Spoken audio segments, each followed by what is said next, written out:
Facebook. We'll see. But we need to have this conversation because we got people here to talk about it, right? Just got to do what we got to do.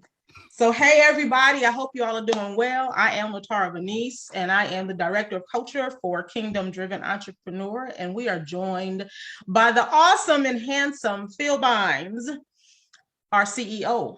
Well, thank you for calling me handsome, but there's only a few people that probably really think that. I'm teasing. I'm not trying to bait you guys to give me compliments. I'm just cutting up. That's all. Oh, goodness. Oh, goodness. Yes. Thank you, Ebony, for letting us know that they've been having some issues for a while now with Zoom and Facebook going live. So that's good to know. So next time we'll make sure and use a different platform for this. But we're here to have these conversations that, the Lord kind of placed on your heart, Phil, and tell us about it. And let's get started. Well, today we want to have a culture conversation, but specifically we're going to be talking about your unique offering. And just thinking about that from a kingdom perspective, I woke up one morning out of a dream, and immediately I had some thoughts that came to mind, and I started writing. And out of that writing, a couple of rapid fires were produced, but, there's a deeper conversation that needs to be had. So I figured I would have LaTara help me out, and we would get at it, And so what I'll do is I'll read. I guess I'll start by reading the thing that I sent to LaTara after I got this download from God, and then we'll start to dive into the points and go a little bit deeper. We'll take some questions and we'll go from there. Okay.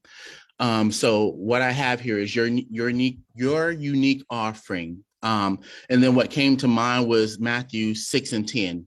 Your kingdom come, your will be done on earth as it is in heaven. And so this was the writing that I have here. Our King is not only looking to offload a culture to earth, but also products and services. The kingdom exports will influence the culture of the nations we live in. Let's see. And as we produce, products and services, we're contributing to the GDP of the nation that we live in. And so that just stands for gross domestic product. And we'll dive into that a little bit deeper. Heaven has blueprints for things that we must produce on earth. Our King wants his citizens to produce these unique offerings, but the challenge is to get them, talking about the citizens, to first stop copying what has already been seen on earth and partner with heaven for the new and unique. And then the last thing I have here is, if his citizens are unwilling, then our King will begin to outsource these products and services to the world for production. Mm-hmm. And so that's pretty much the gist of what he was speaking to me. And then a whole lot of other stuff came out of that. But I think that's a good place to start. Yeah. And I think that's good. And Phil and I were talking beforehand about this, and I've been thinking on it. And the funny thing I think is really important is that we're in this season because a lot of people are talking about this very thing. But I think a lot of people are also missing the boat on this very thing, not really digging deep into what the word says about it, just knowing that something has to be unique and different. And I mean, but isn't that like God though? I always say that's just like God, to just do it different. And I think that the struggle comes in a lot of times for those of us in business, because we see the blueprints of those who are successful, moving forward, and they're successful. It's like, well, I should buy their blueprint, or I should purchase their blueprint. Let me go step by step how they did it. And it oftentimes doesn't work in that way, right? And so I love the thought of us moving in this different kind of vein. And I was telling Phil just a couple of weeks ago that I went to go write a landing page, and I love that Joy is in here too. Our one of the most awesome copywriters. And I'm trying to write this copy, and God's like, that's not it. That's not your voice. And I was like, what do you mean?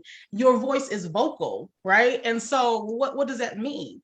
Is that you're not marketing in that way. You can't do copy in this season. And that's not the blueprint of success for online marketing. But God is telling me to go talk to people, and that's going to fill up my programs, and people will purchase my products. And it's been my norm for the past few years, but I keep trying to go back to the blueprint that other people say works.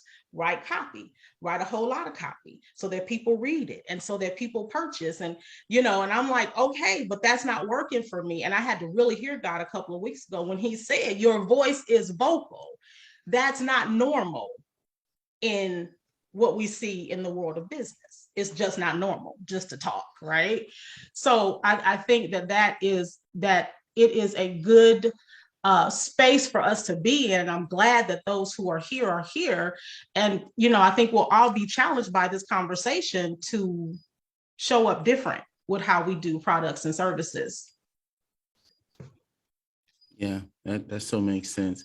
Yeah, I mean, okay, so when God, has called me to kind of father this movement, when I begin to think through challenges and constant, the things that I hear very often, and the challenges that people are having, and it becomes apparent to me that, sometimes we have an understanding of the kingdom of God. We have an understanding of all the things we read in the Bible, but it hasn't passed our knowledge filter. That's why when I began to do the writing out this stuff even more deeply, the first thing that God started to speak to me about was knowledge, wisdom, and understanding. Because if we remain in the realm of knowledge, we won't be able to walk out the unique offerings that God has for us.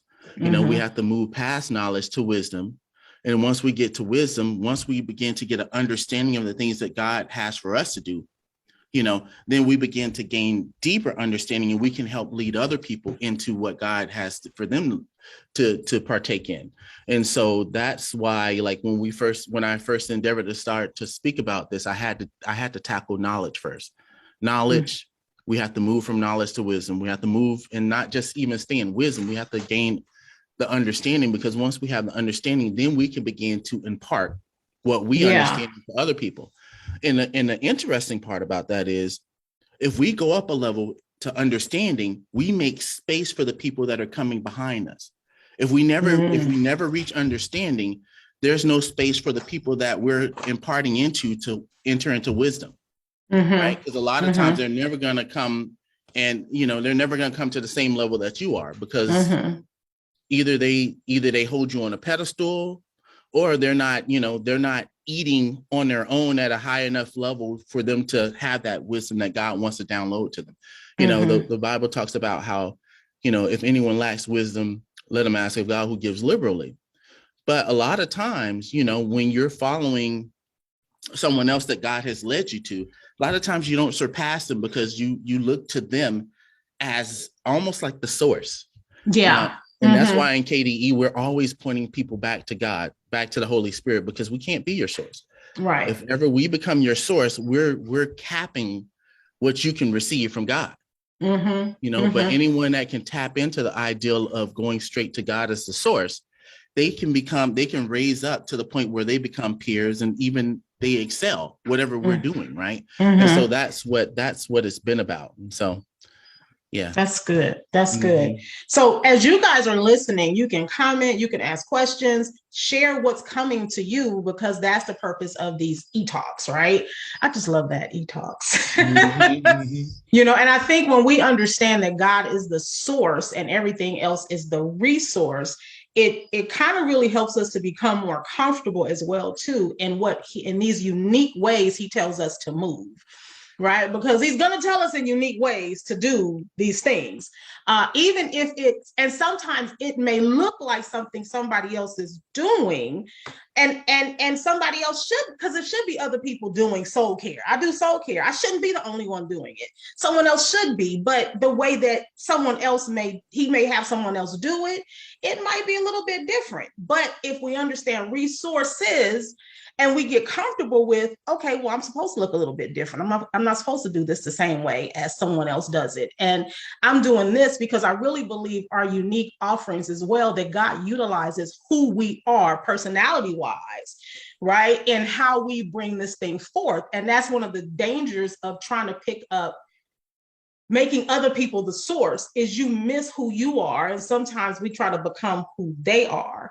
And so then it's not unique to who we are as people, right?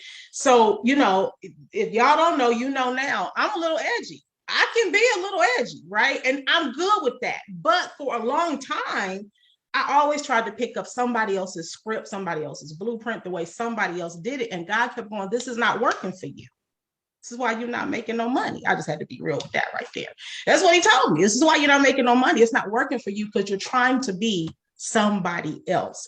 Yes, Audrey, a little edgy. Don't question mark me because you know me. Don't do that.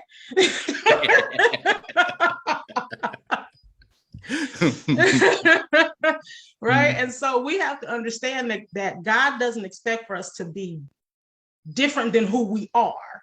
He's going to utilize that as well.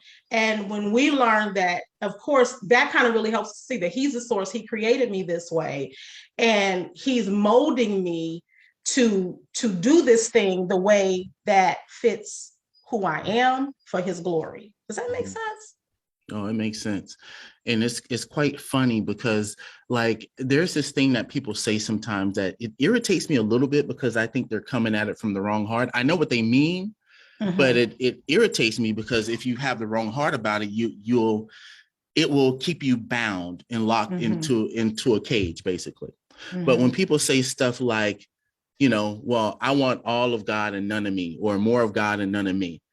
I mean, I think where they're coming from is a good place, but it's almost like a false humility, because what really what we need is understanding of who God truly made us to be.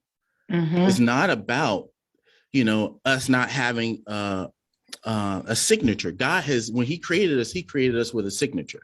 So he doesn't want none of you. He wants all of you, but he wants all of the original you, the one that he created you to be.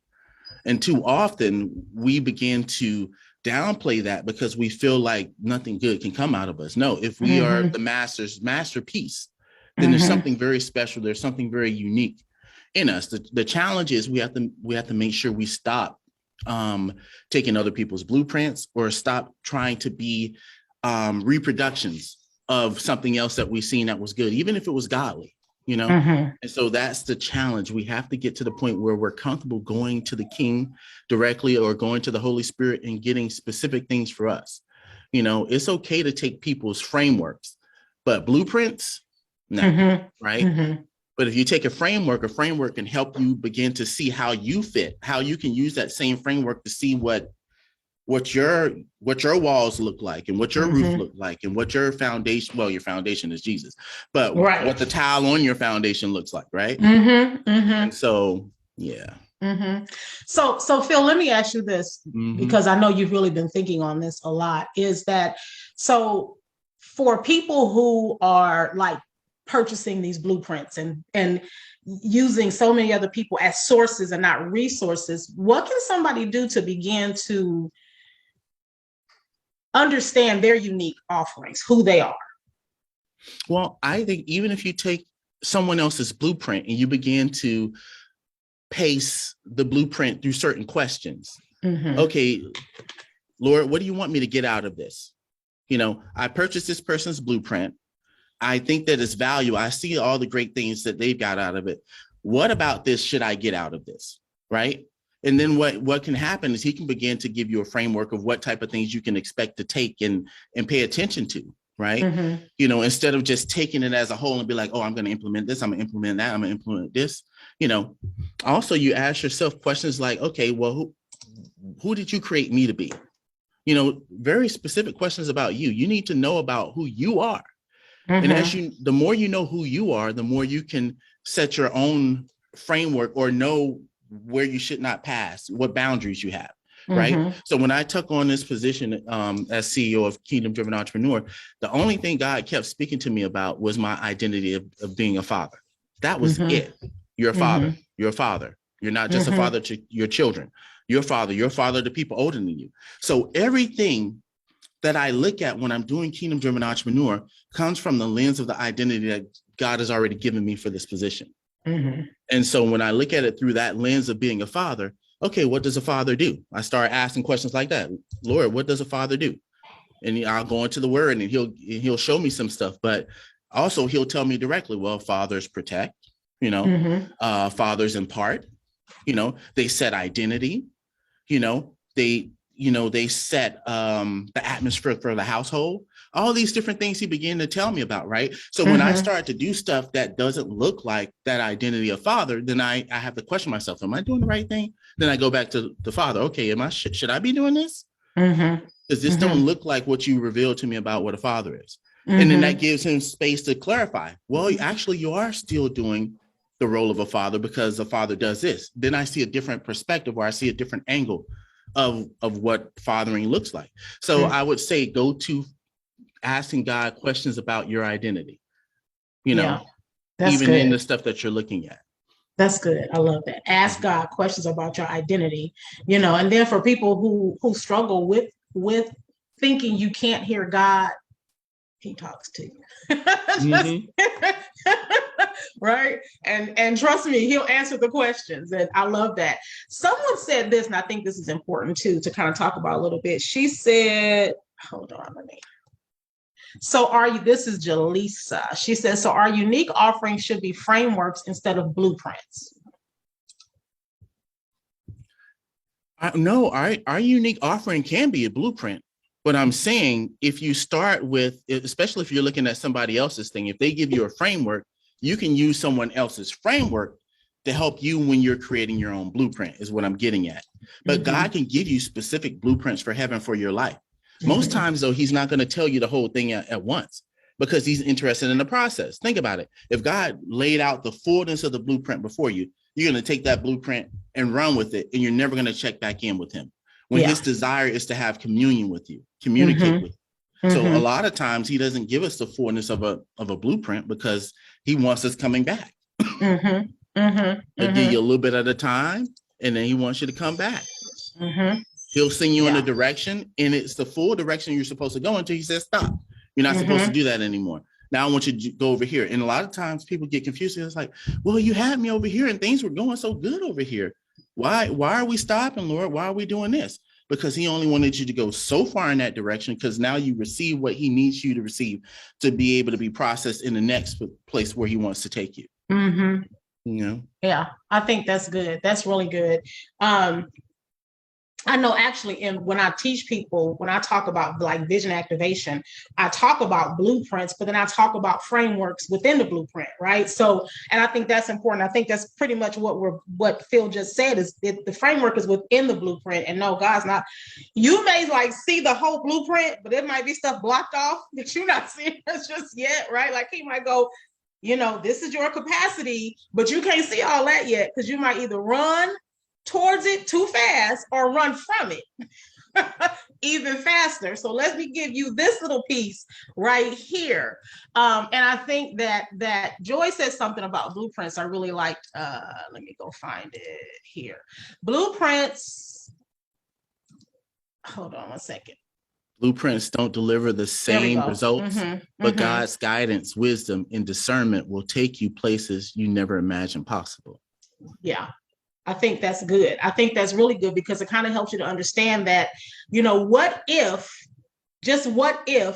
you begin to try and look at the blueprint and you move a little bit further ahead than what you were supposed to. And God is saying, I didn't tell you to do that yet. Right. Like that's something that I used to be really, really like really bad at. He gave me a thought, an idea, and he hasn't really opened that room yet or given me a framework for it, and I'm running with it. And then I'm wondering why. Well, what happened? Why didn't I succeed over here, God? Because you gave me this thought, you gave me this idea. And I think that this is an important piece too. That stuff has to be thought out. You have to like really sit with God on this.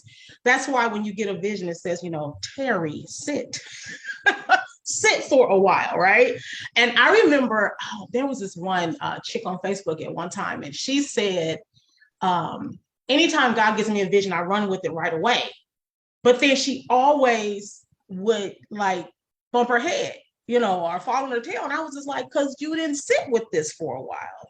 So I think that's important too. I think it's also important because it helps you to become comfortable with how God is moving you in a thing, because it might not look like, again, my voice is vocal. I can't write copy in this season. I can't do email marketing in this season.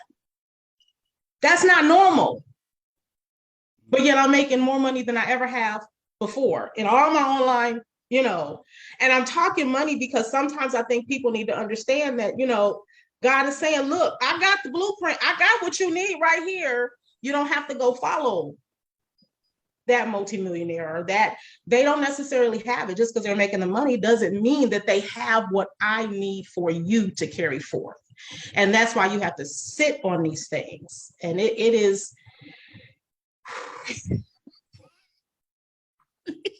It is true. Because I mean, when you think about it, like the reason he doesn't like fully give you the blueprint, because it's, once again, going back to the process, it's about the process, right? Mm-hmm. Like a lot of times we look at things and we just feel like, well, if I only had this, I would be ready. But the truth is, there's stuff that you pick up in the process that's invaluable. Mm-hmm. Like you have to pick up a level of patience in the process. Mm-hmm. You have to pick up a level of softness in the process. If you're a hard person, right? Mm-hmm. Sometimes you got to pick up. There's very distinct skills that you don't see how it applies to where he's ultimately taking you.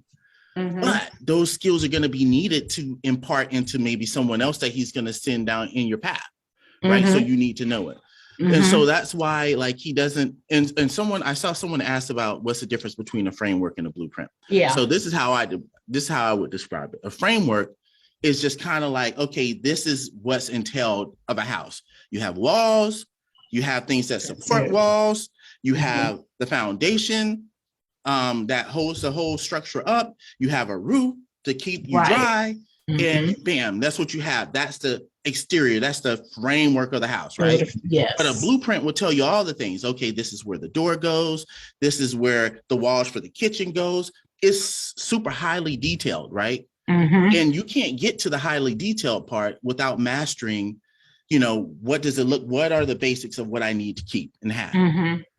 Because the interior, the detailed stuff can always change. Mm-hmm. Right. So if you have a framework for, let's say, for example, LaTara has Color Your Soul company, but first she got a framework that was more Color Your Soul as a brand. Right. Mm-hmm. And there were some pillars that were put in place and things that she needs to talk about. Right. But when God called her to shift into something different, the framework did not change. Mm-hmm. She just expounded on the building enlarged. She was able to let's take down this wall. Stretch out that it's like what does the word says? It's something about stretch out the pegs of the pegs of your tent or something like that. Mm-hmm. You can make the edifice that you're building bigger, mm-hmm. right? Mm-hmm. But the framework tells you, okay, if you don't have these things in place, whatever I'm building is going to crumble. Mm-hmm. Yep, that's it right there. That's, you explained this. I was going to answer the question. I said, well, framework of the pieces. It's like the pieces of, and when you mentioned the Color Your Soul company, at one time it was a brand. It was just a brand. And before it was even a brand, it was like, how can I say? It was like if I were to look at a blueprint, the blueprint was like a shack. Like for real, because I simply put my hat down for the coaching I was doing, trusted God for a whole year. I went live every day telling people that they were emotionally cuckoo. That was like, God, I got to do that. You got to do that. Go live every day. You can go to 2017 on my Facebook page and you will see video after video after video. I didn't have a brand feel. I just had a message, but I knew it was about Color Your Soul, right? That's unique in itself. I didn't have a brand. I didn't have a website. I had some colors. I had 9 colors. And that's not even heard of in branding. I had nothing, but God said, do this thing. But what was God doing in that is that piece of the blueprint that he had showed me, he was building it up and expanding it out. And I didn't get it then. I don't even know how I made money in 2017, living in this house that we were renting at the time, that I always tell people that I now own. I don't even know how I did that, other than simply trusting God and knowing that I got this. This is something for you. Go forward with this. Hang that hat up, because that's not where I got you going. that right there took some trust and some surrender. Right? Because again, I don't know how I lived taking care of me and 3 other people in 2017. Now, of course, other people were making money, but we were struggling in that point, in that period. But I watched God expand it. And even by the end of 2017, I still didn't have nothing but a little logo. That's all I had. I still didn't have a website, a logo and a domain name. I didn't do nothing else with it but what God told me to, right? So I think that's important, understanding how the blueprint works as well, because, or even how the whole blueprint framework, this unique offering, unique offerings of products and services. I wasn't doing anything because I was moving into a territory that was kind of, quote unquote, people thought new age, and God was trying to show me, no, this is me. This healing arena belongs to me, and this is where we're going. And that was so different because that ain't how I have been doing it. That's very key, because he gave you a message first. Mm-hmm. And out of that message, it allowed you to dive deeper, get greater wisdom. Like when he says something to you that you've never heard said before, but that's part of a message that you're carrying. Now you get to go and be like, okay, well, help me see this. Help me see this, Lord. So you go into the scriptures and he reveals and he shows you other aspects, right? That's stuff that if he gave you a blueprint, if you had a blueprint and he said, okay, I want you to do this, you wouldn't know what to do with it. And your stuff would probably look like new age, right? Because that's the only thing that you've seen before. That's the only reference point you have. Right. But like when it comes to God giving you a blueprint himself, it's like he's not giving you the whole blueprint at once. He's giving you different pieces of the puzzle, like you said, helping you to create a framework, put this here, put that there, move this wall here, set this here, those type of things. I don't want you to have a flat roof. I want you to have a pyramid roof, Right. And so, but that's what God does, and only he can do it. But too often we're trying to do what we've seen done before, or what we think would be nice to do. But what God wants to do in the process is he wants to take you, and it's almost like you have an ideal and he wants you to proof that ideal. He already knows if the ideal is going to work or not. But what he's trying to do is help you gain understanding. So like, for example, I have Crazy Good Massage as my business, right? And I had a thought about, when I worked for other people, I'm like, man, I don't like the way that they have their membership set up. I worked for like Massage Envy and they had a membership. And I saw things about the membership program that I really didn't like. And I would, I'd be like, oh, I hate this.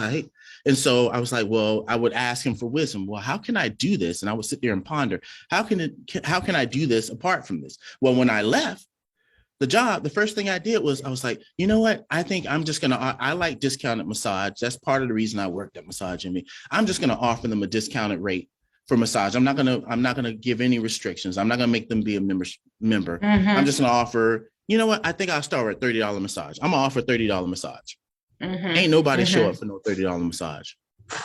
Even my clients that I had, when I said, oh, for a month, I'm going to offer $30 massage, even they wouldn't take me up on it. Right.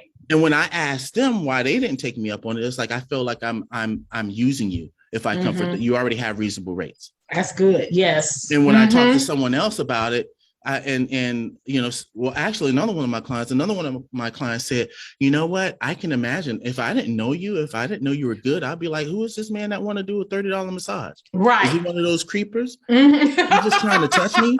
Yeah. Right? And so there was no proof of concept. So during that process is when God started to point out, see, there's a reason why companies have this membership structure before they do a discount.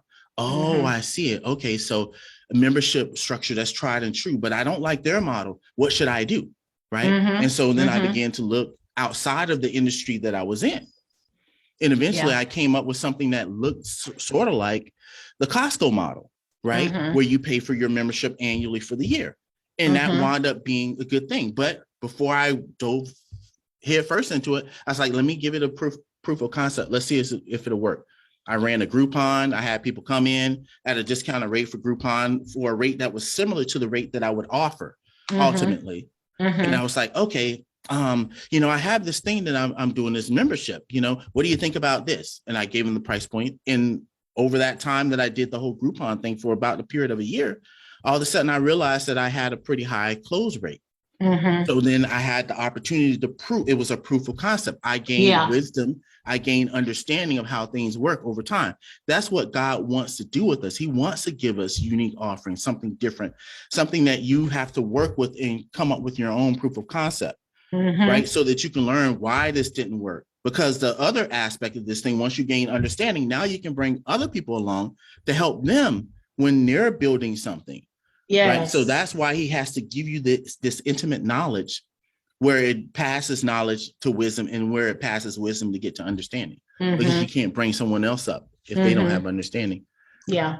I think that's important too. That's an important part of this whole process too, is to understand that what he gives you to do and to carry forth is not just for you. It's also for you to bring others along as well in that same arena, even though they may do it a little bit different than you. You have these proven, and that's something we need to capture too, is that there are proven strategies and solutions from heaven that you can go, okay, well, this works, so let's see how it works for you. Let me show you something, right? And we have to be open to that as well. But that is about alignment. And that's where I think a lot of people kind of get messed up as well, too, is they're not aligning themselves properly. Like, let's say, for example, maybe there is a coach or somebody and you love their formula, you love their process, and that's good, that's great, that's wonderful. And you're trying these steps and you're looking at this solution that they have and it's not working for you.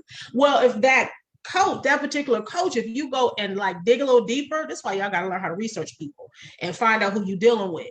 And that coach is saying that they are a female conscious coach. You need to be careful with that. Watch out. What does she mean by female consciousness? What does that mean? Because there's this new age thing moving now with this feminine stuff, right? And I'm not knocking it. I'm just saying you have to make sure that you are like, wait a minute, that doesn't even align with the kingdom. That's why this is not flowing or working well, because I'm in the wrong vein here with this. Somebody else may have a quote unquote similar solution that God has given them, but it doesn't have any of that toxic stuff in there, because all that new age stuff is toxic, period. It doesn't have any of that in there. What it has in there is his purity. And that is what we need to be looking for.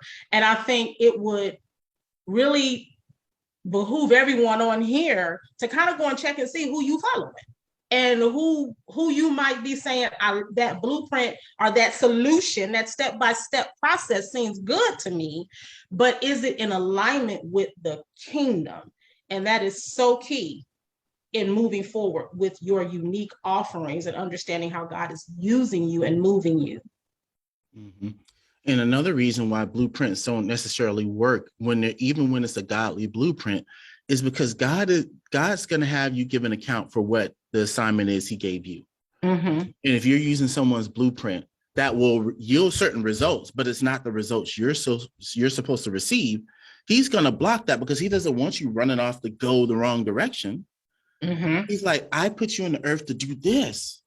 It's like this. Okay, if he put you on the earth and he called you a prophet and you're running around doing the things that apostles do, you're doing stuff that's beneficial for the kingdom, but it's not going to be beneficial for you because there's no reward for you in that, because you're not doing what your assignment was. If my daughter comes in, I give her, my middle daughter, she has the responsibility of doing dishes. And one morning she wakes up in the morning, and this is a real life example. Sometimes she does this. She decides, oh, I'm going to help daddy with getting the baby ready, or I'm going to, make the baby's lunch or whatever. And she never did her dishes.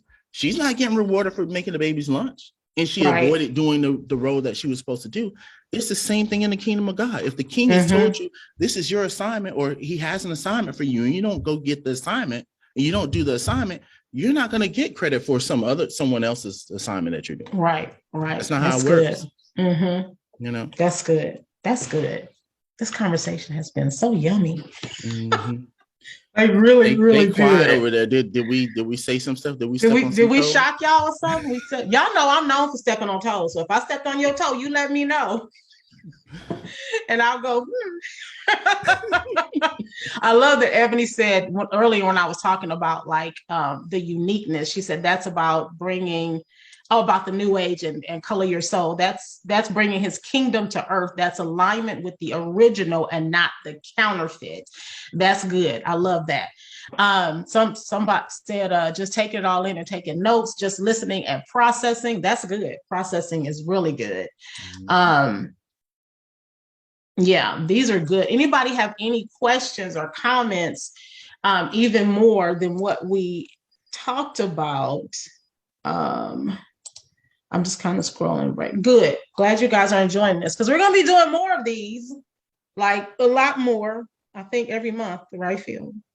Actually, we're trying to do something every week, but they might not that's always right. look Okay. the same. Yes. They might not always look the same. You know, some of the times that we come together, we're probably going to do something that's more of a webinar format and stuff like that. You might see some other members of Team KDE pop in here with something specifically that God is speaking to them about.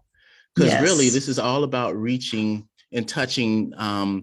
You know, when I took over the role, God kind of told me that KDE looks like the Old Testament temple or tent of meetings or whatever, you know, where you have an outer court, an inner court, and the holies of holies, right? And so right now, this is all about being able to touch the outer court, you know, and even bringing some people from the inner court, allowing them to come out to the outer court. Because what we're doing is we're just inviting people into community.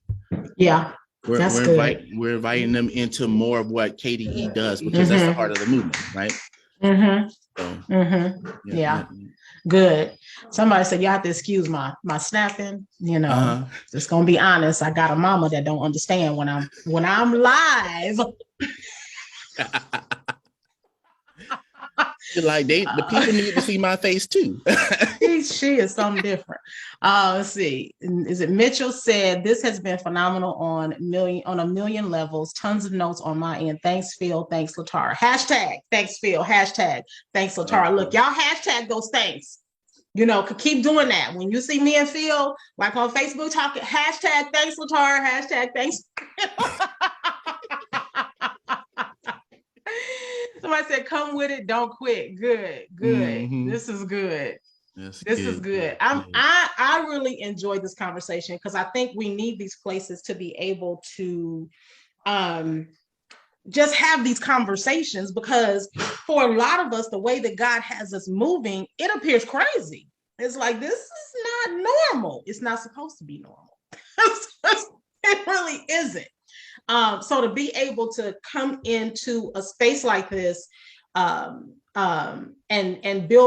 continue to build community around, you know, what I used to always call, there's always a method to what seems to be God's madness, right?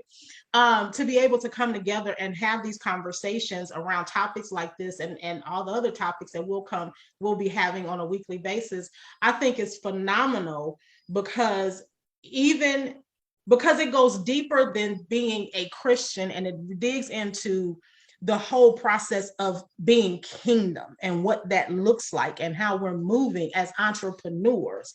Because being a Christian entrepreneur, Shay always says, is different than being a kingdom-driven entrepreneur, or being a kingdom-focused entrepreneur. I think that this is just a space, we're in a time, and you know, and when we leave these conversations, that, you know, take this conversation with you to somebody else, right? Like, this is what we talked about, and have those conversations and begin, you know, building those like hubs of people who are like doing this thing with you. And I think that's really important. Jeree said, "I truly enjoyed this time with you both. I've gained so much. Can't wait to review. Thank you." So this is a season for this, Phil. I think it's really necessary that we are here and doing this. Yeah. So, yeah. It's good. I know we got about 15 minutes or so left. What I think I want to do is ask some specific questions about kind of some of the points that I brought up in the beginning. So our king is not only looking to offload a culture to earth, but products and services as well. What do you think about that? What comes to mind when you hear that? Say that again. Say it again. I'll say it one more time. Our king is not only looking to offload a culture to earth, but products and services as well. That's when I think about that, what I think about is the fact that kingdom is whole. And so the answers we need for everything is there in the kingdom, even in business and bringing solutions through products and services to people. I think it is really um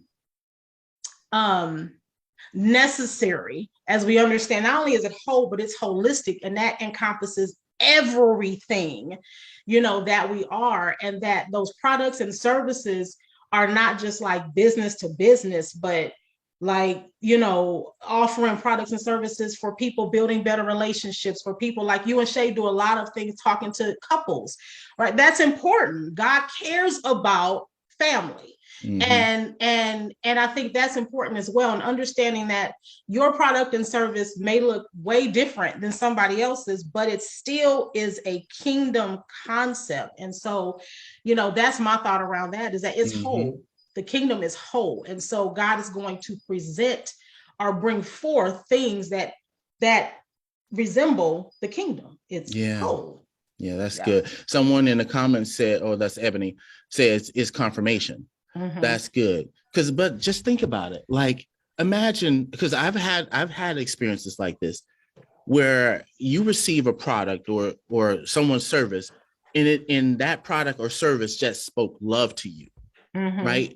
Mm-hmm. It was love. Like, I'm so glad someone did this for this particular type of person or this community of people. I remember mm-hmm. seeing something that someone on the autism spectrum saying, or their child was on the autism spectrum, in reference to a product that was designed to speak to the autism community.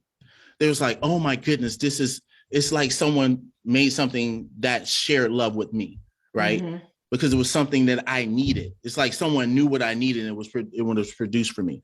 But mm-hmm. that's what the kingdom wants to do. There are solutions to problems that the king wants to offload to the earth. And we have to go to him to get those solutions, because if we don't, we're not sharing love with the world in the way that he wants right. us. Mm-hmm. And if we don't do it, he will use people that are not, quote unquote, part of his kingdom to do it. Mm-hmm. Because he needs it. He needs it brought to the earth. Yeah. And your kingdom come. Yeah. And I think that needs to really be caught, because that is actually, if you pay attention, that's some of what's happening right now in on the earth, is that there are people out there going forth with stuff that we need to be going forth with. But God is like, listen, nobody here. This is what we're going to do. This is who I'm going to use right here. And so we do have to be very, very, very cautious in moving forward in this season with that, and understand that we all have something to carry. We all do. Mm-hmm. Yeah, we have something to carry. We got to do it. Let's see. Is there one other one that I want to Kingdom Exports? Yeah. Let's see. Kingdom exports will influence the culture of the nations we live in. Like, I'm going to use an example here to illustrate this. Like, I watch a lot of Japanese anime, and I might have mentioned this in one of the rapid fires I did. I watch Japanese anime, and I see a host of things from their culture that makes its way into these anime programs, and it's influencing the children that watch it, or the adults that watch it, right? Mm-hmm. There's a whole lot of secular humanism that shows up in Japanese anime. Mm-hmm. And I can see it because I know what the kingdom says, right? Right. Mm-hmm. And I still enjoy the Japanese anime, but I'm mm-hmm. sitting here and I'm looking at it and I'm like, oh my goodness, I can see why kids are starting to think like this, or I can see why there are adults that are beginning to think like this, because whatever is in a person, whatever is part of their culture, it will spill over and out of them, right? Mm-hmm. But that's mm-hmm. what's supposed to happen with kingdom culture as well. Our products and services are supposed to carry so much of the atmosphere of the kingdom of heaven that when it overflows out of us, it affects the cultures that we're a part of as well. Mm-hmm. Mm-hmm. Yeah. You see that question from Shayla? What is the scriptural example of a heavenly export? I can't think of one off the top of my head. Mm-hmm. Mm-hmm. But when I say heavenly export, I mean God's kingdom coming to earth. You know, your kingdom come, your will be done on earth, right? Mm-hmm. As it is in heaven. That is anything that comes from heaven to make an impact on the earth is a heavenly export. Mm-hmm. And so if there is an ideal that was birthed out of heaven and it comes to the earth, that is a heavenly export, Mm-hmm. right? So the scripture reference is this one here. Your kingdom come, your will be, It will done, be done on earth as it is in heaven. That's Matthew right. 6 and 10. Yeah, that's good. That's good. That's good. Mm-hmm. Yeah, that's really good. Shayla said, thank you. She thumbs up. She got it. Mm-hmm.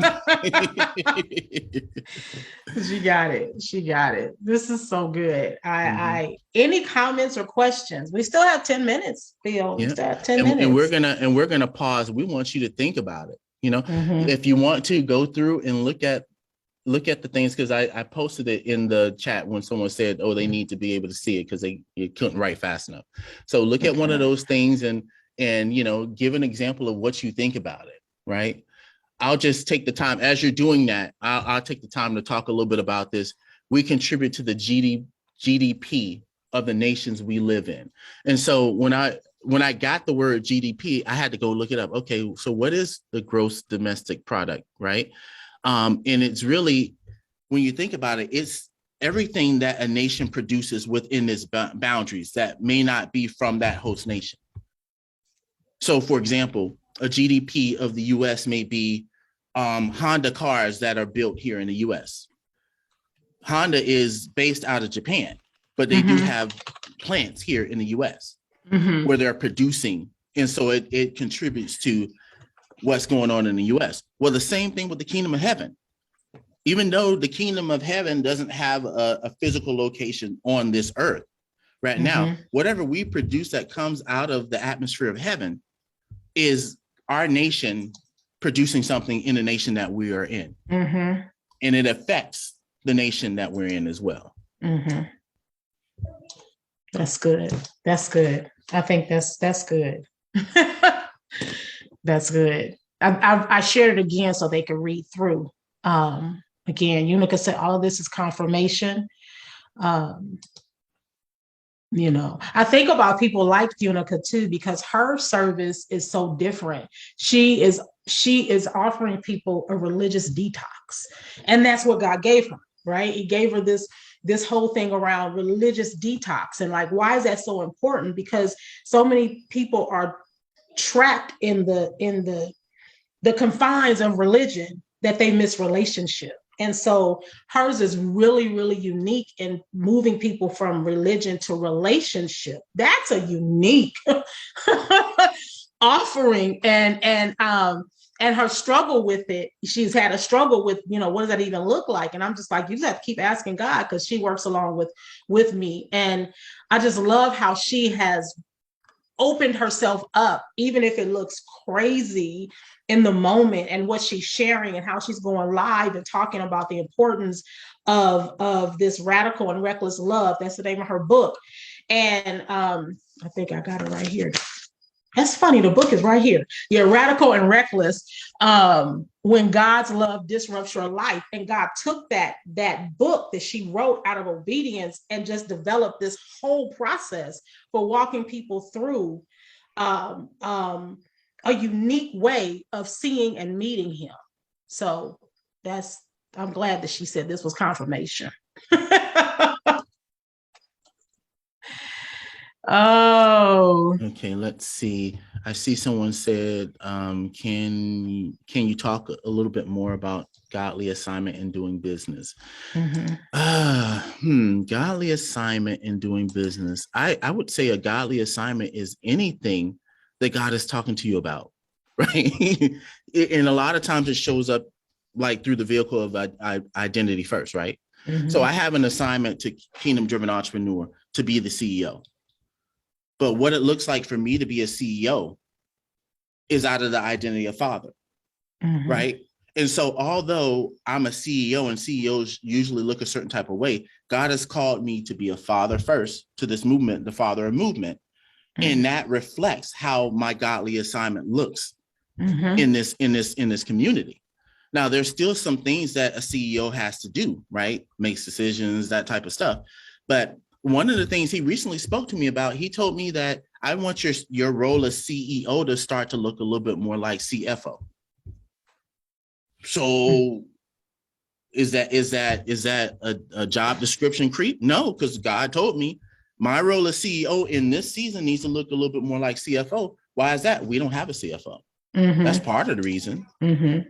And what I need to do is to help bring finances in a different way and all the rest of this. I need to think about that stuff and have a culture that's ready or a position that's ready for when a CFO comes into place.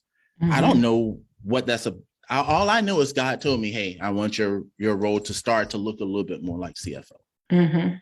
But that goes a lot into what he had me talking about when I was talking about an organism versus an organization.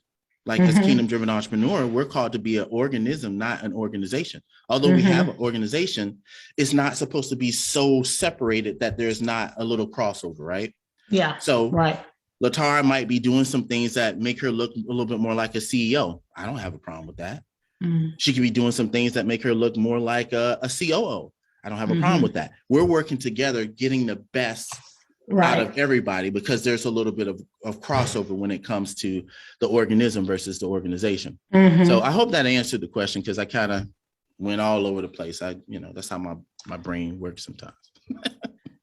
Yeah, if it was Noreen who asked, she said, thank you very much. I'm not sure who asked that question. She said, yes, thank you. Good. Something I was gonna approach, but my whole brain froze up. Anything else, Phil? I know what I was going to share. There's a way for you guys now, before, because we're going to wrap up, somebody said to like copy and paste into Igniters, but if I'm not mistaken, the little three, I don't know if you guys are like in the chat area where you begin the chat, if you see that little like paper, icon paper, if you click that, it will allow you to save the chat. Or it's not there. Are there three dots there? Because I think if you click, maybe because we're in webinar. We're in webinar mode. That's probably we're in webinar mode. Okay, so we're gonna have to shift that up. So had to shift that up. Okay, so we'll Phil, if you have it, then they just want to copy and paste it over into okay, no worries. We'll take care of that for you guys. I still have it in my notes and on my iPad, so it's not a problem for me to be able to copy and paste what I shared. So that's cool. Good. So this was good, you guys. You got anything else, Phil, before we wrap up? No, that's it. That is it. And we'll somehow get this on Facebook, on the page. Yes. With the video. That's why it's in webinar format, because we didn't know if everybody wanted to have their faces, on Facebook. So yeah. So this is it is. That's why it's in webinar format. So we're looking forward again to bringing more of these e-talks. I really like that. I just, I want to get me a shirt. I like my shirts, my statement shirts. I want to say e-talks. KDE e-talks. The advisor Shay Bonds asked me, she's like, you have a name for this thing? What do you call it? I don't have a name. And then when I started to produce an email for Angie to send out, it came to me, expansion talks, because we're talking about expanding the kingdom of God. That. So e-talks, we got it. E-talks. Phil, April said, I'm not quite sure, is Igniters open for everyone to join? Well, yeah, but is it open right now? We can, you know what, April, if you send a message, info@kingdomdrivenentrepreneur.com, it'll go to Angie and she will give you a way that you can join. We don't have open registration right now, but I'm sure she'll be willing to do a one-off, invitation into it. We're going to be doing a launch. Well, not a launch, but we'll be doing open registration, but I think it's a good month and a half out. So you might not want to wait till then. So, but just send a message to Angie, because that will go to Angie, info@kingdomdrivenentrepreneur.com. And she'll be able to get you some information. Awesome. Good stuff. So, you guys, I think that's it for this e-talk. This was really good. We appreciate you all for coming. Listen, tell people about this. Tell them. Don't tell them what they missed. I don't like that. Just tell them why they need to be here. right? Don't say, oh, you missed it if you didn't come. Don't do that. Out of that, don't do that. Just tell people they need to be here, right? At these conversations, because these are really good. So we're gonna say see y'all later. Right. See That's not ya. holistic, Shayla. You right. You guys, thank you guys so much. Love you all. Bye-bye.